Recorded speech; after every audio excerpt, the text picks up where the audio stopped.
Madame Sahari, bonjour à tous et bienvenue au siège de votre café pour une réunion à l'issue de laquelle je remettrai au professeur Catherine Chaussin, à côté de moi, je vous remettrai le prix 2018 de la Fondation de votre café pour en témoignage des remarquables travaux qu'elle a effectués avec son équipe depuis plusieurs années sur l'utilisation des cellules souches dans la réparation et des autres fabrications.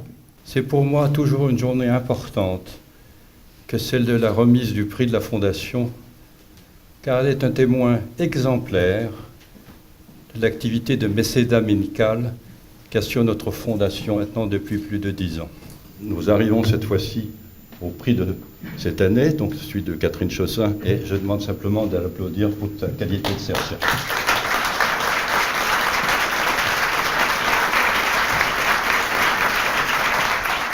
Monsieur le Président du Conseil scientifique, mon général, Madame la maire, c'est avec une immense fierté que mon équipe et moi-même, nous allons vous présenter nos travaux que nous conduisons depuis une dizaine d'années sur la pulpe dentaire. Je suis Catherine Chaussin, je suis chirurgien dentiste, professeur à l'Université Paris-Descartes et praticien hospitalier à l'assistance publique Hôpitaux de Paris. Je dirige un laboratoire à l'Université Paris-Descartes qui travaille sur la régénération orofaciale.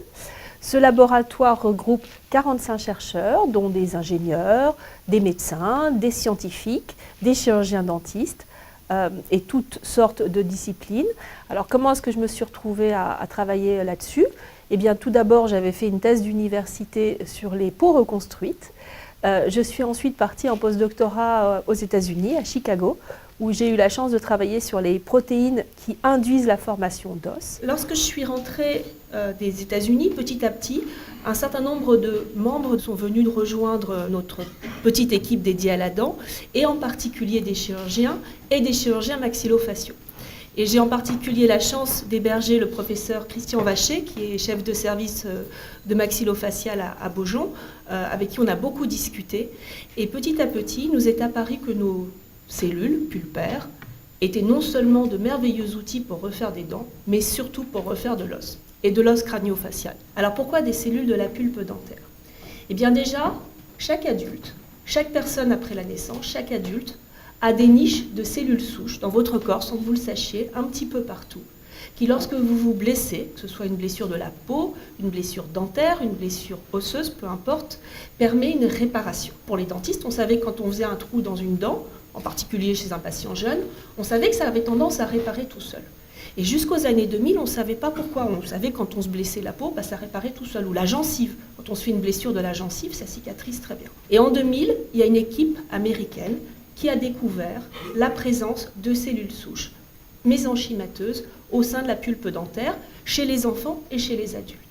Et ces cellules souches présentent toutes les caractéristiques des cellules souches de la moelle osseuse, mais elles ont un potentiel de prolifération qui est plus important, et lorsqu'implantées en sous-cutané, ici chez un animal, eh bien, elles font très bien du minéral, tout aussi bien que les cellules de la moelle osseuse. On en trouve dans la bouche, on en trouve plusieurs types, dans l'os, dans la gencive, ce qui a été récompensé pour le professeur Gogli, dans les dents temporaires et dans les dents de sagesse ou dans les prémolaires que l'on retire à la fin chez le jeune adulte lorsqu'on a des problèmes de place. Donc en fait, vos dents sont une niche de cellules souches mésenchymateuses. Et ce qui est très intéressant avec les cellules de la pulpe dentaire, c'est qu'elles dérivent des crêtes neurales. Donc elles sont non seulement capables de faire du chondrocyte ou de l'ostéoblaste, mais elles sont également capables de faire du muscle, mais surtout du neurone. Puisque je vous rappelle que les crêtes neurales donnent naissance à une partie du système nerveux, en particulier le système nerveux périphérique. Ces crêtes neurales donnent également origine à la plupart des os de la face, ce qui est exactement similaire aux dents. Donc au laboratoire, on a considéré que c'était intéressant d'utiliser des cellules qui dérivaient de la même origine embryologique que les os de la face que nous voulons réparer. On travaille sur le fait d'essayer de comprendre comment ces cellules souches de la pulpe dentaire peuvent aider à la réparation de lésions crânio-faciales. Pour répondre à cette question, on ne peut pas travailler sur les cellules humaines, on est obligé de passer par des modèles animaux, et en particulier la souris. On travaille donc avec des cellules de pulpe dentaire de souris qui sont fluorescentes.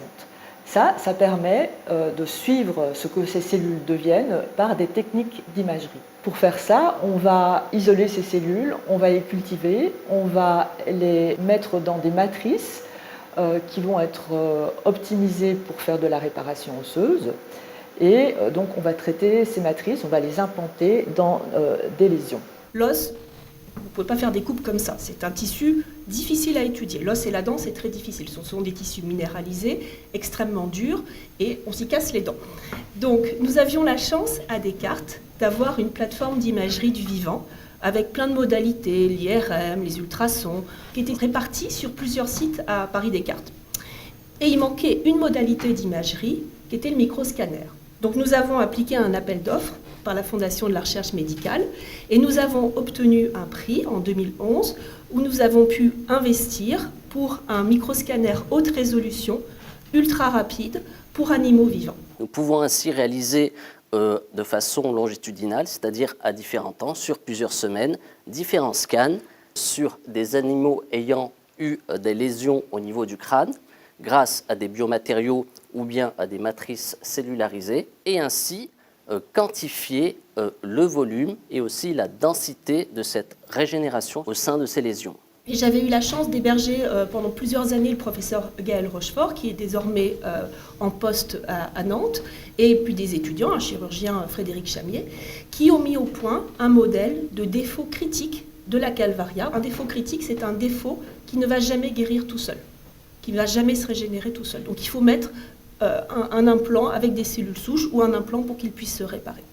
Et vous voyez, grâce à notre formidable microscanner, donc on fait un gel 3D en mettant dedans des cellules souches que l'on implante chez l'animal, et grâce à notre merveilleux microscanner, on peut suivre longitudinalement, sans sacrifier les animaux, juste à la fin du travail, la réparation. Et on s'est aperçu que ces cellules, elles sont capables de refaire de l'os quand on les met dans de bonnes conditions.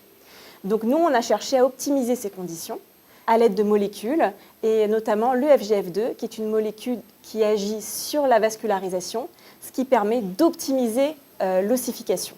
Et on s'est aperçu que lorsqu'on a effectué des défauts osseux dans les crânes de souris, à 3 mois, avec le FGF2, on était capable de régénérer presque ad integrum, donc en totalité, l'os de la calvaria de souris.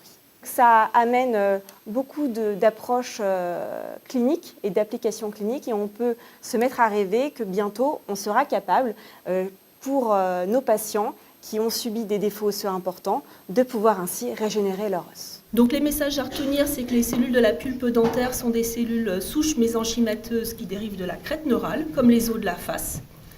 Elles ont de bonnes propriétés minéralisantes, angiogéniques, ainsi que des propriétés neurogéniques qui sont prometteuses. Un priming, c'est-à-dire un pré-traitement par plusieurs stimuli, en particulier l'hypoxie et le FGF2 que nous avons identifiés, apparaît être une bonne solution pour obtenir une quantité suffisante de cellules pour l'ingénierie tissulaire osseuse. Et nos cellules joueraient un rôle à la fois direct et indirect dans la réparation, ce que nous sommes actuellement en train d'approfondir. Nous espérons effectivement que ces travaux vont intéresser des patients à court ou moyen terme. Nous sommes persuadés de la capacité régénératrice de nos cellules, en particulier lorsque nous les stimulons. Maintenant, reste à trouver le bon environnement à leur donner pour les implanter, et surtout à passer toutes les étapes réglementaires pour qu'elles soient acceptées pour une implantation chez le malade. C'est une chance inouïe de recevoir le prix de la Fondation de Galgacé aujourd'hui. C'est une surprise, nous n'avions pas candidaté. Je suis d'autant plus heureuse que je suis une femme, la première femme à recevoir au nom de son équipe ce prix. Et ce prix va nous permettre dans le futur de poursuivre nos travaux, d'investir dans du nouveau matériel et d'être encore plus performants dans nos résultats, tout ça au bénéfice des malades.